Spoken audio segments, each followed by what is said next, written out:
എടക്കാട്ടുവയൽ പഞ്ചായത്തിലെ വറങ്ങൽചൂട് ലക്ഷം വീട് കോളനിയിൽ താമസിക്കുകയായിരുന്ന സഫിയയും കുടുംബവും പഞ്ചായത്തിന്റെ സഹായത്തോടെയാണ് വീട് നിർമ്മാണം ആരംഭിച്ചത്. എന്നാൽ ഭർത്താവിന്റെ മരണത്തോടെ എല്ലാം വഴിമുട്ടി.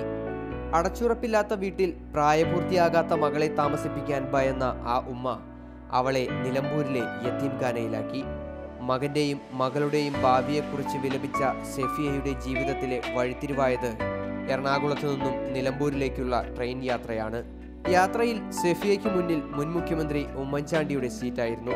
ആദ്യമായി ഉമ്മൻചാണ്ടിയെ കണ്ട സഫിയയ്ക്ക് തെല്ലു പരിഭ്രമമുണ്ടായെങ്കിലും തുടർന്നുള്ള യാത്രയിൽ തന്റെ വിഷമങ്ങൾ അദ്ദേഹത്തോട് പറഞ്ഞു. പിന്നീട് ഉമ്മൻചാണ്ടിയുടെ നിർദ്ദേശപ്രകാരം പിറവം രാജീവ് ഗാന്ധി കൾച്ചറൽ സെന്റർ സഫിയയെ സഹായിച്ചു. അങ്ങനെ വീട് പണി പൂർത്തിയാക്കാനായി. മകനും മകളും ഉമ്മയും അടങ്ങിയ ചെറുകുടുംബത്തിന് സുരക്ഷിതമായ വീട് തയ്യാറായി. ഇന്നലെ വൈകിട്ട് ഉമ്മൻചാണ്ടി നേരിട്ടെത്തി പുതിയ വീടിന്റെ താക്കോൽ കൈമാറി.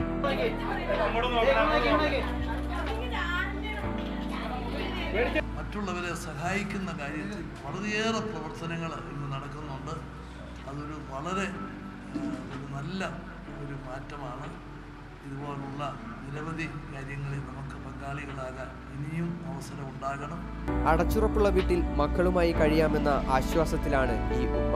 വളരെ സന്തോഷവും എന്താ അതിനുള്ള ഒരു മറുപടി നമുക്ക് പറയാൻ പറ്റില്ല. അത്രയ്ക്ക് വളരെ ഒരു കാര്യമാണ് സാർ ചെയ്തത്. എന്തായാലും ഇത് തന്നത് ഏറ്റവും വലിയൊരു ഭാഗ്യം. അത് ദൈവം നേരിട്ട് വന്ന് സാറിന് അത്രയ്ക്കും എപ്പോഴും ഞങ്ങളുടെ പ്രാർത്ഥനയിൽ സാറിന് ഞങ്ങൾ എന്നും ഓർക്കും.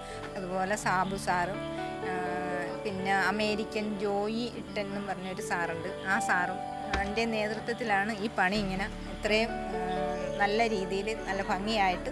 സഫിയയുടെ കഥ കേട്ട എറണാകുളം സ്വദേശിയായ യുവാവ് മകൾ അസീനയെ വിവാഹം കഴിക്കാൻ തയ്യാറായി രംഗത്ത് വന്നു. ഗൃഹപ്രവേശവും മകളുടെ വിവാഹവും യാഥാർത്ഥ്യമായതോടെ സഫിയയ്ക്ക് ഇരട്ടി മധുരമായി. മാതൃഭൂമി ന്യൂസ്, കൊച്ചി.